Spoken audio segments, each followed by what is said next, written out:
اعوذ باللہ من الشیطان الرجیم بسم اللہ الرحمن الرحیم. عزیزان من،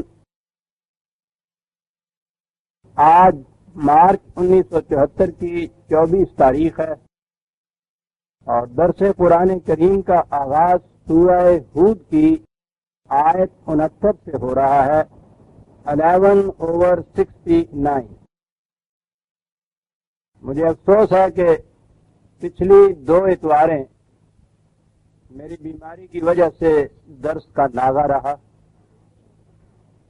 تھی تو انتہائی معذوری، لیکن کچھ ایسی کیفیت ہے میرے احساسات کی کہ اگر بیماری کی وجہ سے بھی درس میں ناغہ ہوتا ہے تو مجھے کچھ یوں محسوس ہوتا ہے جیسے میں کوئی گناہ کر رہا ہوں کہ اب میری زندگی کا ایک ایک لمحہ اسی مقصد کے لیے وقف ہے. غالب کے الفاظ میں کہ ایک ایک قطرہ کا مجھے دینا پڑا حساب، خون جگر ودیعت میزان یار تھا. آج بھی ابھی طبیعت میری بحال نہیں ہوئی، لیکن جی نہیں چاہا کہ یہ ناغہ اتنا زیادہ مسلسل ہوتا چلا جائے. دیکھتا ہوں جتنے وقت تک کے لیے توانائی نے ساتھ دیا اتنے وقت کے لیے کچھ پیش خدمت کر سکوں گا. سورہ ہود میں جیسا کہ آپ کو معلوم ہے انبیاء سابقہ علیہم السلام اور اقوام گزشتہ کی کشمکش کی داستانیں چلی آ رہی. میں نے عرض کیا تھا کہ قرآن کا انداز یہ ہے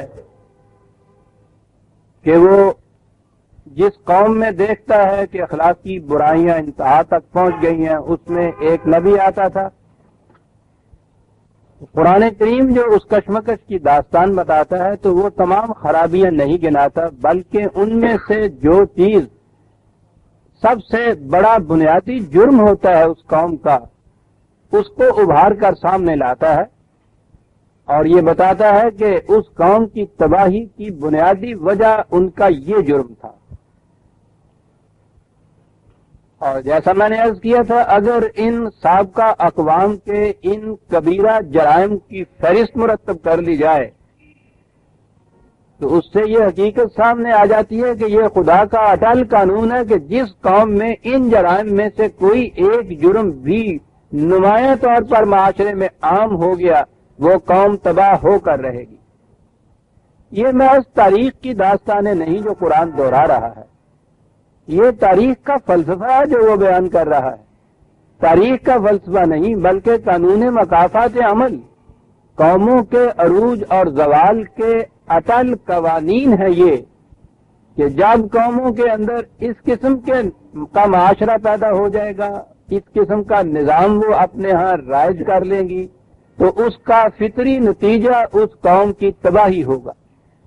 جب بھی ایسا ہوگا، جو قوم بھی ایسا کرے گی اس کا نتیجہ یہی ہوگا. اور یہ ہے وہ چیز جو قیامت تک کے لیے ضابطہ حیات بنتی ہے. یہ جو کہا جاتا ہے نا کہ قرآن کریم ایک مکمل ضابطہ پیش کرتا ہے، ایک نظام پیش کرتا ہے، اس نے ان ضوابط اور نظام کی کوئی فہرست مرتب کر کے نہیں دی بلکہ اس کے طریقے یہ ہیں کہنے کے کہ جب قوموں میں اس قسم کے احوال و ضرور پیدا ہو جائیں اس کا نتیجہ تباہی ہوگا. اس کے برعکس اگر قوم اس قسم کا نظام اپنے ہاں متشکل کر لے تو اس کا نتیجہ سرفرازیاں اور خوشگواریاں ہوگا. اور یہ ابدی اور غیر متبدل اٹل قوانین ہیں. یوں یہ ایک ضابطہ بنتا ہے. ان تمام چیزوں کے مجموعے کا نام ہے جو قرآن کا ضابطہ زندگی جسے ہم کہتے ہیں. سورہ ہود میں یہ داستان مسلسل طور پر بیان ہوئی ہے. سب سے پہلے حضرت نوح علیہ السلام کا قصہ آیا. قوم نوح میں قرآن نے گنایا یہ تھا کہ ان کا سب سے بڑا جرم یہ تھا کہ انہوں نے معاشرے کو طبقات میں تقسیم کر رکھا تھا اور ان طبقات میں انہوں نے مختلف کام کاج کرنے والے لوگوں کو کمین یا نچلے درجے کے لوگ شمار کر رکھا تھا. دولت کو عزت اور تکریم کا باعث بنایا ہوا تھا. حضرت نوح علیہ السلام نے مساوات انسانیہ کی تعلیم دی تو انہوں نے ان کی اس تعلیم کے خلاف اعتراض نہیں کیا یہ تھا اعتراض کہ اس کے تو معنی یہ ہوں گے کہ یہ لوگ کہ جنہیں ہم آج تک کبھی اپنے برابر کھڑا نہیں ہونے دیتے، ہمیں بالکل ان کے برابر بیٹھنا پڑے گا، یہ ہمارے برابر ہو جائیں گے، ان میں اور ہم نے اونچ نیچ کی کوئی تفریق نہیں رہے گی، تمہاری تعلیم کا تو یہ مقصد ہوگا. آپ نے کہا کہ بالکل ٹھیک ہے. انسانیت کے معیار سے اونچ اور نیچ ہوتی نہیں ہے، اونچ اور نیچ تو جوہر ذاتی کی بنا پر ہوتی ہے. انسان کا ذاتی کردار ہے جس کی بنیاد پہ معاشرے میں اس کا مقام متعین ہوگا، نہ یہ کہ وہ چھاوڑی لگاتا ہے، خانچہ فروش ہے، وہ کنجرا ہے، موچی ہے، لوہار ہے، تم بڑے اعلیٰ درجے کے سرمایہ دار بنے بیٹھتے ہو. یہ تقسیم انسانوں کی ہوئی تقسیم ہے. خدا کے ہاں یہ چیز وجہ تفریق اور تمیز نہیں ہو سکتی، جوہر ذاتی ہے، کردار ہے، کیریکٹر ہے. یہ چیز پیش کی، وہ اپنے اس معاشرے کے اوپر اڑے رہے. قرآن کہتا ہے کہ پھر اس قسم کے معاشرے کا انجام سوائے اس کے کہ وہ تباہ ہو کے رہ جائے اور کچھ نہیں ہوتا. یہ ہے چیز جو قرآن نے گنائی. پھر قوم عاد وہ سامنے لاتا ہے، انہوں نے کہا کہ انہیں بڑی قوت حاصل تھی، علم تھا، بصیرت تھی، تمدن تھا، تہذیب تھی، لیکن وہ اپنی علم و بصیرت کو کمزوروں، ناتوانوں، ضعیفوں اور غریبوں کے معیار کو بلند کرنے کے لیے نہیں بلکہ الٹا ان کی ہڈیاں توڑنے کے لیے استعمال کرتے تھے. وہ ان کے خون کا آخری قطرہ تک نچوڑ کے اپنے محلوں کی آرائش و تزئین کا باعث بناتے تھے. اس طرح سے ان کے ہاں سے یہ دولت کو نچوڑتے تھے، اور کیفیت یہ تھی کہ وہ اس خیال سے کہ ہمارا نام ہمیشہ تک کے لیے دنیا میں قائم رہے، بڑی بڑی یادگاریں بناتے تھے. اور یادگاریں ایسی بناتے تھے کہ جن کا افادی پہلو کوئی بھی نہیں تھا، وہ کوئی فائدہ ہی نہیں پہنچا سکتی. چٹانیں تراش دیتے تھے، مینار کھڑے کر دیتے تھے، کیونکہ اس طرح سے غریبوں کی محنت کا کمایا ہوا روپیہ اور یوں ان کے جذبات کی تسکین کا موجب بن جائے کہ جو کسی کو کچھ بھی فائدہ نہ پہنچا سکے. یہ جرم بنایا گیا. ہاں، جو قوم اس قسم کا معاشرہ متشکل کرتی ہے وہ تباہ ہو کر رہتی ہے. پھر آگے قوم سمود آتی ہے ہمارے سامنے. قرآن نے کہا کہ اس قوم کی کیفیت یہ تھی کہ خدا نے اپنی پوری مخلوق کے لیے سامان رزق اس زمین کے دسترخوان پہ بچھا دیا، اور اس کا مقصد صرف یہ تھا کہ ہر ذی حیات اسے اپنی زندگی برقرار رکھنے کے لیے جو کچھ چاہیے وہ ہر جگہ میسر ہو اسے.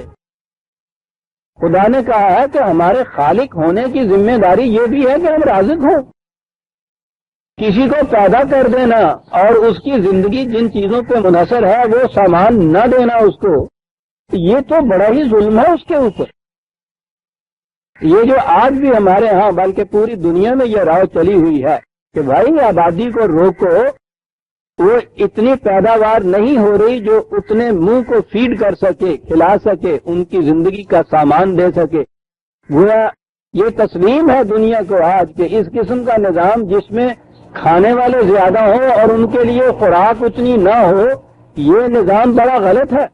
یہ بات آج نہیں کہی گئی، یہ بات تو پہلے دن سے خدا نے کہی تھی کہ خالق کے لیے یہ زیبا نہیں ہوتا کہ وہ مخلوق تو پیدا کرے اور اس مخلوق کی زندگی جن چیزوں پہ منحصر ہے وہ سامان ان کے لیے میسر نہ کرے.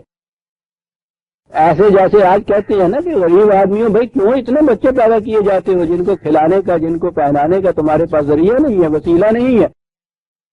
بیان ہی بڑے پیمانے پہ یہ دلیل تھی جو خدا نے دی. اس نے کہا کہ خالق کے لیے ضروری ہے کہ وہ رازق بھی ہو، وہ رب العالمین ہونا چاہیے اس کو. اور اس ربوبیت عالمینی کے لیے اس نے کہا کہ ہم نے یہ رزق فراوانی سے دیا، انسانوں نے اس رزق کی تقسیم میں استبداد سے کام لیا. نتیجہ یہ کہ ایک جگہ تو وہ ضروریات سے کہیں زیادہ وافر اور بہتات میں جمع ہو گیا، اور اس کا لازمی نتیجہ تھا کہ دوسروں کی ضروریات رک گئی. پانی کی ندی اگر بہتی چلی جائے گی تو وہ ہر مقام سے جہاں سے وہ گزرے گی وہاں وہ پانی دیتی چلی جائے گی، لیکن اگر کہیں اس پانی کی ندی کو روک لیا جائے تو وہاں تو وہ حوض بن جائے گا، وہاں تو وہ ڈیم بن جائے گا، آگے وہ خشک ہو جائے گی۔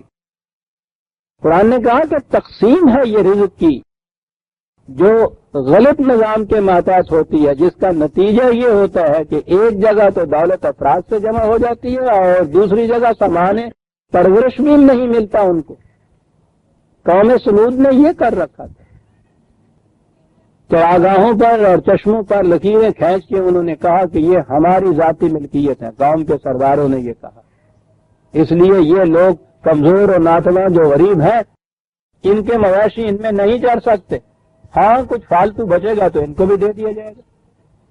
حضرت صالح علیہ السلام اس نظام کے خلاف ایک داعیہ انقلاب بن کے آئے تھے، انہوں نے کہا کہ یہ بالکل غلط ہے، اس نظام کا نتیجہ تباہی ہوگا، اور اس کا نتیجہ تباہی ہوا۔ اب ہم آگے آتے ہیں، یہاں سے قوم لوط کا قصہ شروع ہوتا ہے۔ یہ ایک اور بنیادی جرم ہے جس کی طرف قرآن نے توجہ دلائی ہے، اور وہ ہے جنسی معاملات، سیکس کے متعلق۔ تاریخ میں آج کا دور یہ کہا جاتا ہے کہ واقعی علم و تہذیب کے انتہائی عروج پہ پہنچ چکا ہے، اور اس میں پھر یورپ کی اقوام کا تو پوچھے ہی نہیں کہ کہاں پہنچی ہوئی ہیں، تب سے آگے ہیں۔ لیکن آپ دیکھیے کہ زندگی کے تصور کو بدلنے سے، زندگی کا تصور ان کے ہاں یہ ہے کہ انسان بھی حیوانات ہی کی ایک شکل بڑی ہوئی ہے، کچھ فرق نہیں اس میں۔ حیوانی سطح کے اوپر انسان کے اندر جتنے جذبات ہیں ان کو جس طرح سے جی چاہے ان کی تسکین کر لی جائے، ان پہ کوئی حدود مقرر نہیں کی جا سکتی۔ باقی معاملوں کو چھوڑیے، سیکس کے متعلق جو ان کے ہاں ٹریڈیشنل یا روایاتی طور پہ بھی کچھ پابندیاں چلی آتی تھیں، حیوانی سطح زندگی کا نتیجہ یہ نکلا کہ آہستہ آہستہ انہوں نے ان کو ریلیکس کرنا شروع کر دی، وہ گرہیں کھولنی شروع کر دی۔ سیکس کے اختلاط کا مقصد تو افزائش نسل تھا نا، لیکن اسے انہوں نے وجہ تعیش سمجھ لی اور اس میں آگے بڑھتے چلے۔ پہلے تو یہ جو کم از کم میرج یا نکاح یا شادی کی ایک رسمی سے ہی ان کے ہاں چلی آتی تھی، اسے پہلے تو یہ ختم کیا۔ میری بیٹیاں بہنیں ہیں، اس لیے میں کھلے الفاظ میں تو اس موضوع پہ گفتگو نہیں کر سکتا، اشارات ہی میں گفتگو کی جا سکتی ہے۔ انہوں نے کہا یہ کہ ایک جوان لڑکا اور جوان لڑکی اپنے جنسی جذبات کی تسکین اپنی مرضی سے اگر کرتے ہیں تو اس میں سوسائٹی کو کیا ہے؟ کہا یہ گیا کہ سوسائٹی کے نقطۂ نگاہ سے اس میں ایک خرابی یہ پیدا ہوتی ہے کہ جب وہ بچہ پیدا ہوتا ہے تو وہ باپ اس کی ذمہ داری لیتا نہیں۔ ماں کے لیے بوجھ باندھنے کے معنی یہ ہیں کہ وہ کچھ کمانے کے قابل نہیں اس وقت کے لیے رہتی۔ تو انہوں نے کہا کہ اتنی پرابلم ہے تو وہ ٹھیک ہے، ان بچوں کے پرورش کا کچھ سامان کر دیا جائے، بالآخر یتیم خانے بھی تو ہم کھولتے ہیں نا۔ یعنی پرابلم صرف اتنی گنی گئی کہ ان بچوں کا کیا انتظام کیا جائے۔ وہ پہلی پرابلم کوئی نہیں ہے، اس کی اجازت ہے، کھلے بندوں۔ اب اس سے جو آگے بڑھنا شروع ہوئے تو ایک ایسی چیز کہ جو اس میں سیکس میں انتہائی درجے کی پرورشن، بدنہادی جسے کہا جاتا ہے، کہ جو حیوانات میں بھی نہیں ہوتی، یہ وہ چیز ہے جسے انگریزی زبان میں سوڈومی کہا جاتا ہے۔ ہمارے ہاں اس کے لیے لواطت کا لفظ۔ عجیب بات ہے کہ یہ دونوں لفظ اس قوم لوط سے ہیں جن کا ذکر اب آتا ہے ہمارے سامنے۔ حضرت لوط علیہ السلام پیغمبر، لیکن جس طرح سے قرآن قوم نوح، قوم صالح پیغمبروں کی نسبت سے قوم کا نام لیتا ہے، اسی لیے اس قوم کا نام، اسی طرح اس قوم کا نام قوم لوط قرار دیا۔ اور یہ جو ان کے ہاں کا فعل شنیع تھا، صحبت ہم جنس جسے آپ کہتے ہیں، اس سے یہ لفظ لواطت آ گئے ہمارے. جیسا کہ ہم نے لکھا بھی تھا کچھ دن ہوئے، میں سمجھتا ہوں کہ ہمیں یہ لفظ استعمال نہیں کرنا چاہیے، کیونکہ اس سے نسبت حضرت لوط کی طرف کو چلی جاتی ہے، اور وہ تو خدا کے عظیم پیغمبر تھے. یہ لفظ نہیں استعمال کرنا چاہیے ہمارے ہاں. اغلام کا لفظ ہے ہمارے ہاں فارسی زبان کا. ان کی بستی کا نام تھا جہاں یہ رہتی تھی یہ قوم، اس کے دارالخلافہ یا مرکزی مقام جو تھا اس شہر کا نام سدوم تھا. SODOM انگریزی میں، بائبل میں بھی یہی ہے. تو اس شہر کی نسبت سے یہ سوڈومی کا لفظ ہے. گویا یہ نظر آیا کہ ادھر سیمیٹک ریس میں بھی یہ لفظ جو انہوں نے لواطت لیا ہے تو اس کی اوریجن اس قوم لوط سے لی ہے، اور خود مغرب میں، یورپ میں بھی، خاص طور پہ انگریزی زبان میں بھی لفظ اگر سوڈومی آیا ہے تو سدوم سے ہی آیا ہے. تو وہی ایک ہی بات ہے. جو نظر آیا کہ تاریخ میں یہ نہایت شنیع، قابل نفرت، گھناؤنا، حیوانی سطح سے بھی گرا ہوا جو جرم تھا یہ قوم لوط میں تھا. عجیب چیز ہے کہ آج تک یہ چیز جو تھی دنیا کی ہر قوم نے اسے نفرت کی نگاہ سے دیکھا، اور قوم لوط کے متعلق جب بھی ذہن میں آیا یا لکھا، لکھنے والوں نے کہا کہ بڑی جہالت کی بات تھی، بربریت تھی، انسانیت نہیں تھی. ٹھیک ہے، اور انسانیت ترقی کرتی چلی گئی، کرتے کرتے کرتے وہ یورپ میں پہنچی، اور اس میں بھی پھر یہ ہمارے ہاں انگلستان کی، انگریزوں کی قوم تو پھر بہت ہی آگے چلی گئی، اور اتنی بلندیوں پہ علم و تہذیب اور بصیرت اور عقل اور تمدن کی انتہائی بلندیوں کے پر پہنچنے کے بعد آپ کو معلوم ہے کہ انگریزوں نے کوئی 2 سال ادھر قانون پاس کر دیا کہ یہ قانوناً کوئی جرم نہیں ہے. کیا انتہا ہے تہذیب کی، یعنی پھر وہیں جا پہنچے. جس فعل کو جس قوم کی نسبت سے بھی یہ اب تک ان کی تاریخ میں بھی اس کو نہایت ملعون اور قابل نفرت گنا جاتا ہے، سارے ان کے لٹریچر میں. ان کے ہاں بھی تاریخ میں اکا دکا کہیں ایسے واقعات آتے تھے تو وہ ساری قوم اس کے خلاف نفرت کرتی تھی.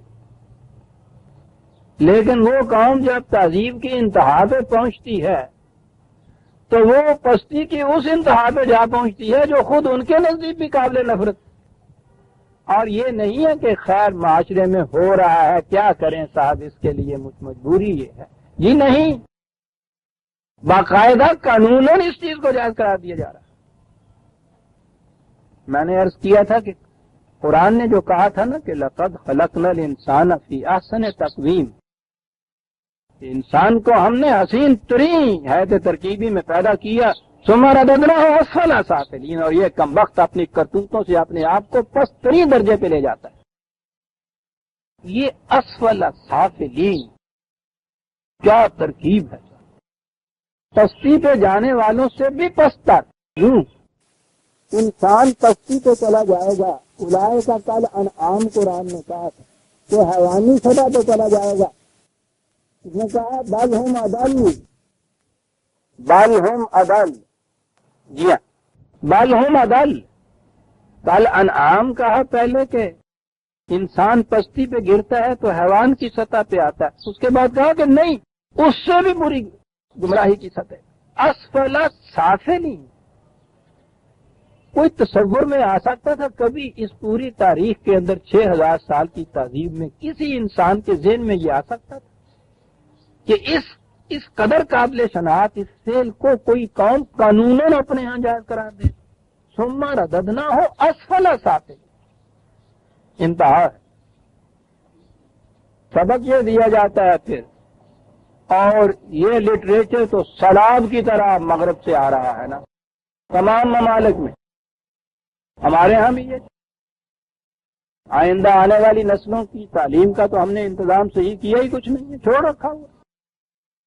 ان کی الماریاں، ان کے دراز، ان کی جہاں دیکھیے یہ لٹریچر جتنا بھی ہے اس قسم کے ٹریش سیکس کا بھری ہوئی ہوتی ہیں ان کی الماریاں. بچوں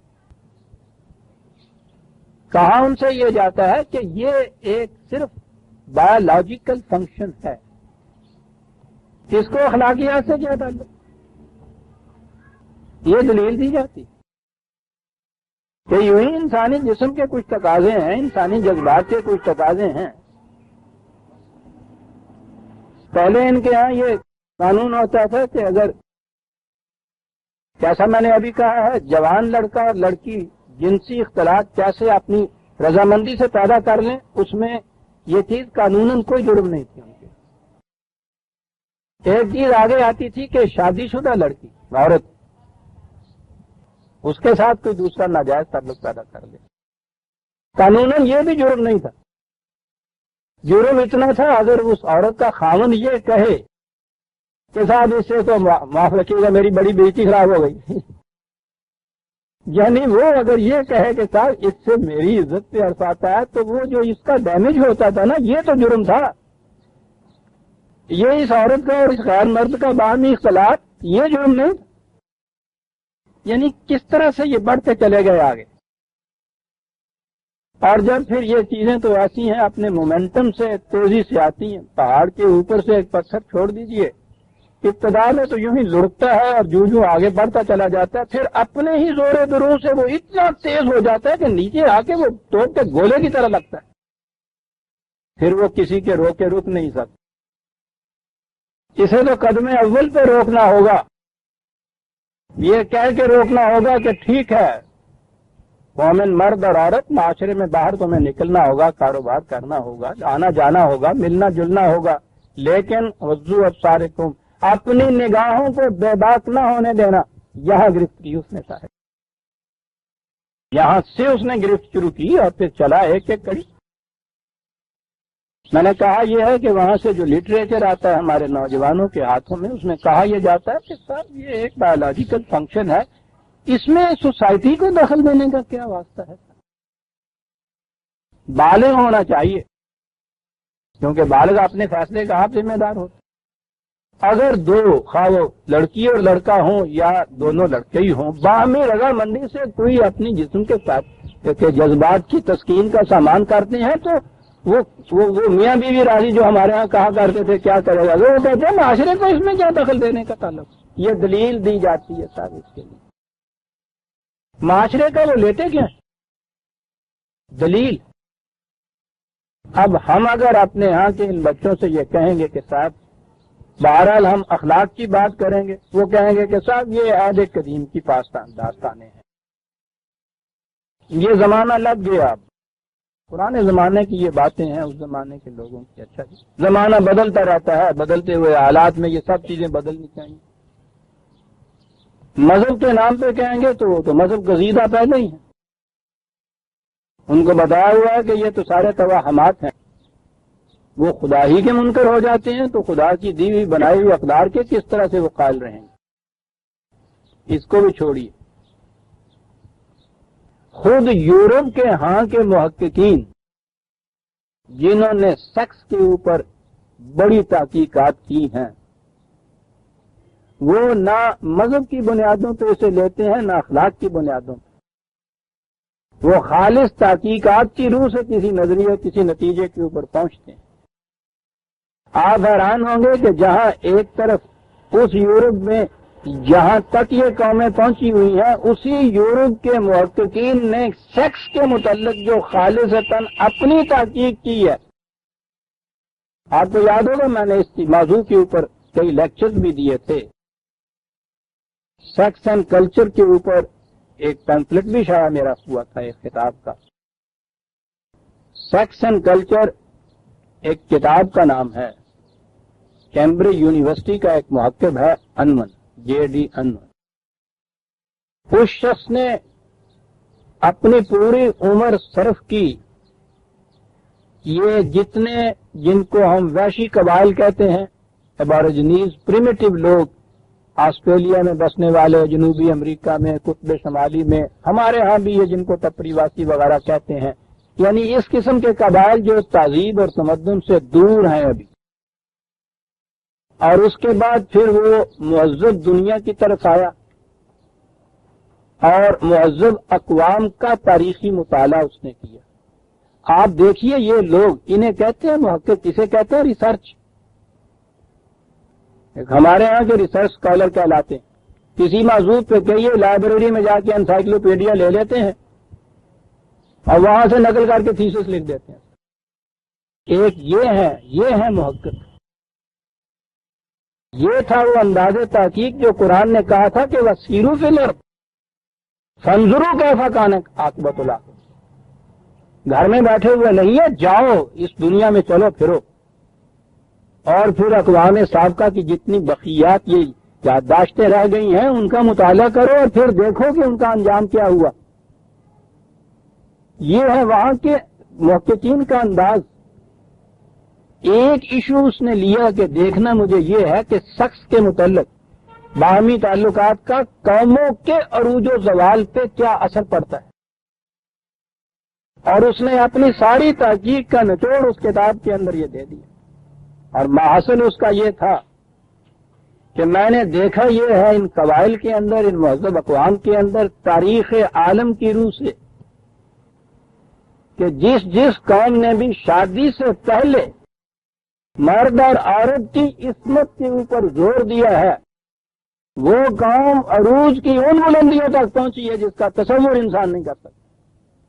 یہ جو کہنے والے ہیں کہ صاحب یوں ہی بایولوجیکل سا ایک ایکشن ہے، اس کا کیا تعلق ہے قوموں کی تہذیب سے؟ میں کہتا ہوں وہ شخص مذہب اور اخلاق کی بنیاد پہ نہیں کہہ رہا، خالص تاریخی تحقیق کی روح سے کہہ رہا، اور اس نے ثابت کیا تاریخ کی روح سے. اور اس کے بعد اس نے یہ کہا ہے کہ جو قوم سیکس کے معاملے کے اندر ان ضوابط کی پابندی نہیں کرتی ہے، اس نے لکھا ہے کہ تاریخ زیادہ سے زیادہ 3 نسلوں تک تو اس کو زندگی دیتی ہے، اس کے بعد اس کو کوئی زندگی نہیں مل سکتی. یعنی یہ مملکت، سلطنت، تدبیر، سیاست، تمدن، قوت، سپاہ، یہ سب چیزیں ایک طرف، صرف ایک ایشو کہ جنسیات کے متعلق اس قوم نے اپنا رویہ کیا اختیار کیا تھا.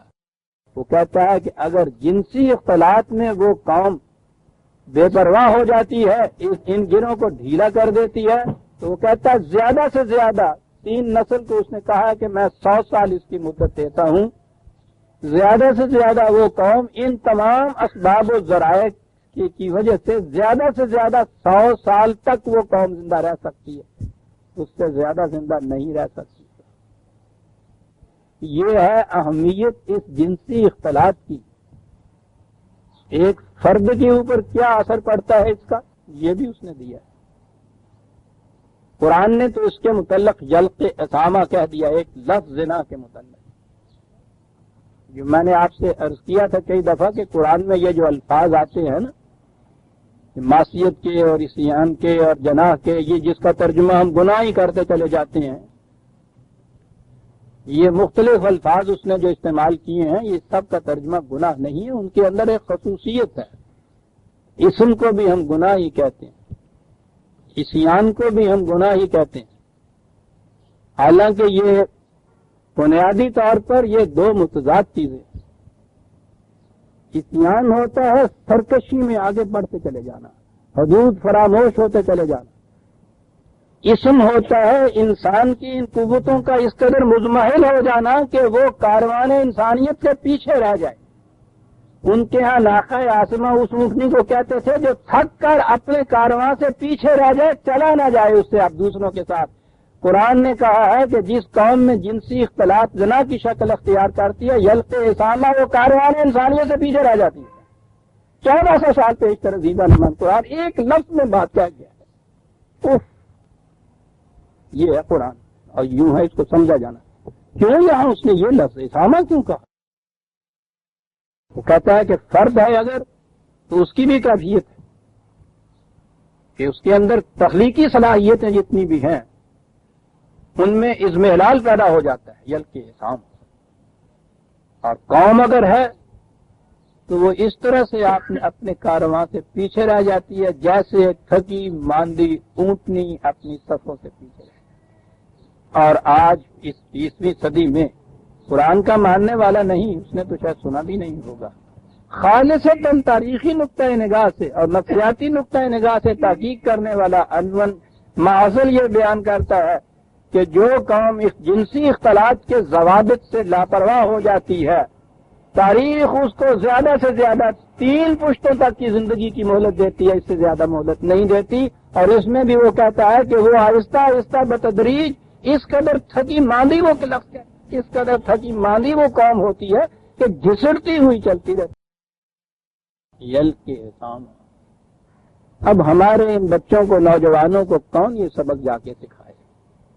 انہیں بتائے کہ عزیزان ایمان، یہ معاملہ صرف بایولوجیکل ایکشن نہیں ہے، سائیکولوجیکلی ایک انسان کے فرد کے اوپر اس کا اتنا کتنا اثر پڑتا ہے، ان کو کوئی بتائے جا کے کہ جونگ اور ایڈلر نے اس کے متعلق انفرادی طور پہ کیا چیزیں جو نتائج پہنچائے ہیں انہوں نے۔ وہ انسانوں کی فرد کی 20 قسم کی اعصابی بیماریوں کی اولی وجہ جو ہے وہ سیکس بتاتے ہیں۔ اور اجتماعی طور پہ میں نے عرض کیا ہے کہ یورپ کے یہ محقق کہتے ہیں کہ زیادہ سے زیادہ 100 سال کا عرصہ مل سکتا ہے اس قوم کو، اس سے زیادہ اس کا روح زندہ ہی نہیں رہ سکتی قوم۔ اور اس سے آپ کو معلوم ہو جائے گا کہ قرآن نے عصمت پہ کیوں اتنا زور دیا ہے، سنگین ترین جرم اس نے قرار دیا ہے۔ یہ روایتی بات نہیں ہے، بڑا گہرا اثر ہے اس کا نفسیاتی اور تمدنی، بڑا اہم مسئلہ ہے یہ، قوموں کا بھی اور افراد کا بھی۔ اور جب ہم کہتے ہیں عصمت پہ زور دیا ہے تو قوموں کے تصورات بھی عجیب ہیں، یعنی عصمت ہم بولتے ہیں تو ہمیشہ عورت سامنے آتی ہے، کبھی مرد کے متعلق بھی ہمارے ذہن میں آتا ہے جسے ہم کہیں کہ بڑا باعصمت ہے، یعنی عفت اور عصمت کے لفظ ہمارے ہاں مخصوصی عورت کے لیے، وہ یہ اس کے لیے تو ضروری ہے، لیکن عصمت کی نگہداشت مرد کے لیے ضروری نہیں۔ غور فرمایا آپ نے؟ ہمارے اس گئے گزرے معاشرے میں بھی جو بڑا ہی ماڈرن ہو چکا ہے، اب بھی یہ کیفیت ہے، لڑکیوں کے متعلق احتیاط برتی جاتی ہے کہ صاحب ہماری لڑکیاں ہیں، ان کے متعلق کوئی بات نہ باہر نکل جائے، رشتے کے معاملے میں بڑی دقت پیش آئے گی، یعنی اتنی احتیاط لڑکی کے معاملے، لڑکے کے معاملے کے متعلق تو بات ہی سیدھی سی ہوتی ہے صحیح۔ لڑکے کی ماں اس کے باپ سے میاں اپنے سے کہتی ہے کہ ذرا کچھ احتیاط برتو، لڑکا پتہ نہیں آدھی رات تک کہاں رہتا ہے، آوارہ پھر رہا ہے، یہ چیز ہے، تو کچھ خیال رکھنا چاہیے۔ وہ کہتا ہے سومت سارے یہ اس طرح کر دے، میرا شک دکھ ہو گئی چل بھائی، یعنی یہ معاملہ ہی ایسا ہے سارے یہ کر دیں گے، تو آپ بھی ہمیں کر دیں گے۔ میں کہہ رہا ہوں یہ اس قدر اس چیز کو سہلنگاری سے دیا جاتا ہے کہ کوئی معاملہ نہیں لڑکی کے متعلق، اب بھی یہ احتیاط ہے بہت بڑی۔ اور جہاں بھی آپ رشتے میں جا کے دیکھیں جہاں ان چیزوں کو اہمیت دی جاتی ہے، لڑکی کے متعلق تو تحقیق ہوگی، ہے کالج سے پتہ لے لیا جائے، اس کے سہیلیوں سے پتہ لے لیا جائے، لڑکے کے متعلق صرف اتنا ہی ہوگا کہ دیکھ لیا جائے صاحب تنخواہ کتنی اتنی ہے، کہاں ملازم ہے، بینک کہاں، نہ یہ چیزیں اس کے متعلق کبھی کسی نے آج تک دیکھا ہے کہ اس کے متعلق بھی یہ چیز، اگر یہ انتہائی آوارگی بھی ہو تو ذہن میں یہ آتا ہے کہ اس کی شادی کر دیجئے، پھر وہ بچ جائے گا۔ یعنی عصمت کا لفظ، عصمت کی قدر، اس کی قیمت، یہ جوہر مختص ہو کے رہ گیا ہمارے ہاں صرف جنس نازک کے لیے، مردوں کے لیے نہیں ہے۔ اور حقیقت یہ ہے کہ اگر مرد با عصمت ہو تو عورت تو بے عصمت ہو ہی نہیں سکتی۔ غور فرمائیے آپ نے میں نے کیا کہہ دیا۔ ایک دفعہ بڑی تحقیق ہوئی تھی، سوال نامہ بھی جاری ہوا تھا کہ یہ جو ہمارے ہاں عصمت فروشی کے یہ اڈے ہیں، یہ سارا کچھ ہے، ان کی روک تھام کا کیا انتظام کیا جائے۔ بہت بڑی پرابلم معاشرے کے لیے بن گئی ہے، قانونی طور پہ بھی یہ چیز حکومت کی طرف سے آئی تھی کہ جو بھی ہم اس کا انتظام کرتے ہیں اس کی صورت یہ ہوتی ہے کہ در بندی روزن سر برآرند، وہاں ایک محلے سے ان کو نکالتی ہیں، محلوں کے دوسروں کے محلوں کے اندر پلیگ کے چوہوں کی طرح یہ گھس جاتی ہیں، سارا عیب سارا زور ان کے اوپر دیا جاتا تھا جو وہاں بیٹھی ہوئی ہوتی، کہ کوئی انتظام کوئی بھی تدبیر جو ہم نے کی ہے آج تک کارگر نہیں ہوئی۔ سوال نامے کچھ ہوئے تھے، میرے پاس بھی بھیج دیتے ہیں وہ لوگ، ان کی مت ماری جاتی ہے۔ انہوں نے کہا تھا کہ اس کا کیا انتظام کیا جائے، میں نے لکھا یہ تھا کہ مردوں کو وہاں جانے سے روک دیا جائے، مسئلہ حل ہو۔ صاحب عصمت فروشی جسے کہتے ہیں وہ تو گاہک کے ہاتھوں بکتی ہے نا، مرد ہے اس کے لیے ذمہ دار۔ یہ وجہ ہے کہ جب قرآن نے کہا تھا نگاہوں کو بے باک نہ ہونے دو، پہلے مومن مردوں سے کہا تھا، پھر مومن عورتوں سے کہا ہے، اور اس جرم کی سزا دونوں کے لیے یکساں رکھی، بلکہ جہاں دل جبر ہے وہاں تو عورت کا قصور ہی نہیں ہوتا، اس کی تو ہو ہی نہیں سکتی۔ مرد کے کیس میں تو کہیں شاذ ایسا آئے گا جسے بل جبر آپ کہیں گے، ورنہ اسی لیے اس نے سزا جو ہے پوری، یہ ہے ہی نہیں کہ باہمی رضامندی سے یہ چیز ہو جائے، کچھ سزا کی بات نہیں، باہمی رضامندی کا سوال نہیں، اس لیے کہ ان چیزوں کا اثر ان افراد کے علاوہ پوری قوم پہ جا کے پڑتا ہے۔ بڑی اہمیت دی ہے قرآن نے سازش کی، اور جیسا کہ میں نے عرض کیا ہے، اب اس دور کی جو آزادانہ تحقیقات ہو رہی ہیں سیکس کے متعلق، خود یورپ کے مفکرین اور محققین وہ بھی اس نتیجے میں پہنچے ہیں کہ اس کا اثر تو قوموں کی زندگیوں پر بڑا گہرا پڑتا ہے۔ اور وہ کتاب میرے پاس ہے، سامنے ہوتی تو میں اس کے آخری جہاں وہ ختم کرتا ہے وہ ختم کرتا ہے یہ کہہ کے کہ جب بھی انسانوں نے یہ نقطہ سمجھ لیا عصمت کا، اور انہوں نے مرد اور عورت دونوں کی عصمت کے اوپر اتنا زور دیا کہ کوئی ناجائز ذریعہ طریقہ جو ہے وہ رائج نہ ہونے پائے، اس نے کہا ہے کہ انسانیت ان بلندیوں پہ پہنچے گی جن کا ہم آج تصور نہیں کر سکتے۔ لاسٹ ورڈز ہیں اس کتاب کے اندر، صرف اس ایک چیز سے وہ کہتا ہے انسانیت ان بلندیوں پہ پہنچ جائے گی جن کا ہم آج تصور نہیں کر سکتے۔ میں کہہ یہ رہا تھا کہ قرآن کریم نے اب یہ جو چوتھی قوم ہمارے سامنے آئی ہے، قوم نوح، قوم عاد اور قوم سمود، ان کے جرائم جو گنائے تھے وہ ہم نے دیکھا تھا، ان کے غلط نظام کے جرائم تھے۔ قوم لوط کی طرف آتا ہے، اس میں ایک جنسی جذبہ اور اس کی جو بدترین شکل تھی پرورشن کی، اس کو سامنے لایا ہے قرآن، اور بتایا یہ ہے کہ جو قوم یہاں پہنچ جاتی ہے پھر وہ تباہ ہوتی ہے، اور وہ تباہ ایسی جگہ ہوتی ہے کہ جس کا نام پھر ڈیڈ سی ہے، دائرہ مردار ہے نا، اس کا نام یہی تھی نا قوم لوط کی آبادی، فلسطین کا وہ علاقہ جس کو آپ ڈیڈ سی کہتے ہیں، کوئی جاندار وہاں باقی زندہ ہی نہیں رہتا، وہی ہے سودوم، تو دوم اس کا نام اس شہر کا تھا۔ ایک چیز یہاں اور آتی ہے، اس سے پہلے انبیاء کرام کا جو ذکر آتا ہے، پہلے یا بعد میں بھی سارے انبیاء کرام کا ذکر، اس میں ہر نبی خدا سے براہ راست اس کو پیغام ملتے ہیں، ان کے مطابق پھر وہ پیغامات آگے پہنچاتا ہے۔ اس قصے میں ایک عجیب سی استثناء ہے، وَلَقَدْ جَاءَتْ رُسُلُنَا بِإِبْرَاهِيمَ بِالْبُشْرَىٰ، پہلے یہ بتایا کہ ابراہیم کے پاس آئے تھے اور یہاں سے ان سے مل کر پھر وہ قوم لوط کی طرف گئے، حضرت لوط کی طرف گئے، کہا ہے کہ ہم نے اپنے پیغام پر بھیجے حضرت ابراہیم کی طرف، ابراہیم تو خود رسول ہے، پھر یہ پیغام پر آئے، انہوں نے آ کے پھر آگے سارا قصہ باتا ہے، انہیں بھی حضرت ابراہیم کو بھی انہوں نے لڑکے کی بشارت دی، پھر انہوں نے کہا کہ ہم جا رہے ہیں قوم لوط کی طرف، کہ وہ تباہی کے آخری کنارے پر پہنچی ہوئی ہے، وہاں حضرت لوط موجود ہیں، وہ خدا کے رسول ہیں۔ تو یہ جو چیز ہے کہ یہ خود ابراہیم علیہ السلام رسول ہیں، حضرت لوط علیہ السلام رسول ہیں، یہ وَلَقَدْ جَاءَتْ رُسُلُنَا، خدا کہتا ہے ہم نے اپنے پیغامبروں کو ان کی طرف بھیجا۔ یہ بڑی ایک استثنائی ایکسیپشن کی صورت ہے، یہ کیا چیز؟ ہمارے ہاں کے متقدمین نے تو یہ کہہ دیا کہ یہ فرشتے تھے، اصل میں یہ ان کی طرف یہ آئے تھے، بات بنتی نہیں ہے کچھ۔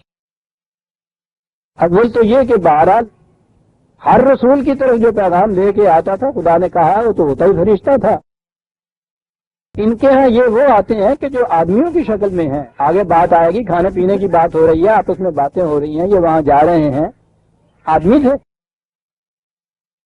ہمارے یہاں کے محققین نے کہا کہ یہ تھے فرشتے، انسانوں کی شکل میں تھے۔ میں نے کہا نا کہ ان کی قرآن پہ نظر نہیں ہوتی تھی۔ قرآن کریم نے 2 مقام پہ یہ کہا ہے نبی اکرم صلی اللہ علیہ وسلم کو، جنگ بدر میں بھی اور جنگ حنین میں بھی، یہ کہ وہاں خدا نے ملائکہ سے ان کی مدد کی، بالتصریح یہ ذکر ہے، اور دونوں جگہ یہ ہے کہ لم تراها، اور دونوں نے دیکھ نہیں سکتے تھے، تو ملائکہ اگر انسانوں کے پیکر میں دنیا میں آئے تو یہ تو سوال ہی نہیں کہ انہیں دیکھ نہ سکے کوئی. ان کے لیے تو بتایا ہی ہے کہ تم انہیں دیکھ نہیں سکتے. ملائکہ انسانوں کی شکل کے اندر دنیا میں نہیں آتے، اس لیے یہ بات نہیں تھی کہ یہ ملائکہ تھے، انسان ہی تھے. لیکن یہ ایک عجیب قسم کا انداز ہمیں نظر آتا ہے کہ خدا کا ایک پیغام ان کی طرف آ رہا ہے اور وہ خدا کہتا ہے کہ رسل نہ ہمارے بھیجے ہوئے تھے. میں نے کئی دفعہ یہ بات کہی ہے کہ حضرات انبیاء کرام نے جو پیغام دیا ہے انسانوں کو، وہ پیغام تو ہم سمجھ سکتے ہیں، لیکن مقام نبوت کوئی غیر اجنبی سمجھ نہیں سکتا. ہم نہیں جان سکتے خدا سے انہیں پیغام کیسے ملا کرتا تھا، وحی کی نوعیت، کیفیت اور کنو کیا ہوتی تھی. وہی محض خیالات کا نام تو نہیں تھا. کسی کو خدا کلام اللہ کہتا ہے، وہی بالفاظ ہی وہی، اور ویسے بھی کوئی خیال بغیر لفظ. غیر اجنبی تو ان کے زمانے کا ان کے ساتھ بیٹھا ہوا بھی نہیں سمجھ سکتا تھا کہ یہ کیسا ہے. آج جب کہ نبوت کا دروازہ ہی بند ہو چکا ہوا ہے، ہم آپ کے ساری دنیا کے انسان بھی اس کیفیت کو نہیں جان سکتے. وہی کی تو کیفیت بہت اونچی ہے جسے ہم اپنا خیال تصور کہہ سکتے ہیں، دوسرا انسان تو اسے نہیں سمجھ سکتا کہ یہ کیسے ہوتا ہے. میرے ذہن کے فکر، میرے تخیلات، میری امیجینیشن، میرے تصورات، میری انٹیوشن، میرا وجدان جسے ہم کہتے ہیں، کوئی دوسرا انسان اس کی کیفیت کو نہیں جان سکتا. یہ کہ میں کس طرح سے فوراً اس نتیجے پہ پہنچ سکتا ہوں دوسرا حیرت میں گم ہو جاتا ہے، اسے نہیں معلوم ہو سکتا. چھوٹی سطح پہ میں کہتا ہوں وہ چیزیں جو عام انسانوں میں مشترک ہیں، وہی جو صرف خاصہ نبوت تھا، اس کی کنو اور حقیقت کیا تھی یہ نہیں ہم جان سکتے. ہم تو ایک طرف رہے، قرآن تو یہ رسول اللہ صلی اللہ علیہ وسلم سے کہتا ہے کہ تو کل تک نہیں جانتا تھا کہ ایمان کسے کہتے ہیں، کتاب کیا ہوتی ہے. خود نبی کو بھی اس سے پہلے یہ علم نہیں ہوتا تھا کہ یہ کیفیت کیا ہے. اس لیے ان مقامات پر ہم اس طرح سے گفتگو نہیں کر سکتے کہ یہ کیسے تھا، کس طرح سے ہوا. اصل میں ہمارا تعلق تو اس پیغام اور ہدایت سے ہے کہ جو ان کے ذریعے سے ہمیں ملی. وہ ایسی ہے کہ عقل و فکر و علم و بصیرت کی روح سے سمجھ میں آ سکتی ہے، ساری سمجھ میں آ جاتی ہے. تو قرآن نے کہا یہ ہے کہ ہم نے اپنے فرستادہ ابراہیم کی طرف بھیجے ایک بشارت دے کر. میں نے اس واقعے کی تمہید ہی آج عرض کی ہے. عام طور پہ وقت تو 1.5 گھنٹے ہوتا ہے، لیکن میں نے آج عرض کیا تھا طبیعت میری اب بھی بحال نہیں. میں اس سلسلے کو جاری رکھنے کے لیے میں نے یہ ہمت آج کی تھی. اب میں محسوس کر رہا ہوں میں تھک گیا ہوں، تو کھانسی پھر اٹھ رہی ہے، اس لیے میں معذرت چاہتا ہوں آدھا گھنٹہ پہلے ختم کرنے کا. مجھے امید ہے کہ آئندہ ہفتے تک اتنا قابل ہو جاؤں گا کہ پھر وہ 1.5 گھنٹے کا درس جاری رہے. آج اسی پر ہم اکتفا کرتے ہیں. سورہ ہود کی آیت 69 تھی، اسی سے ہم آگے شروع کریں گے. اس کے سمجھنے کے لیے اس تمہید کی بھی بڑی ضرورت ہے. ربنا تقبل منا انک انت السمیع العلیم. شکریہ آپ کا.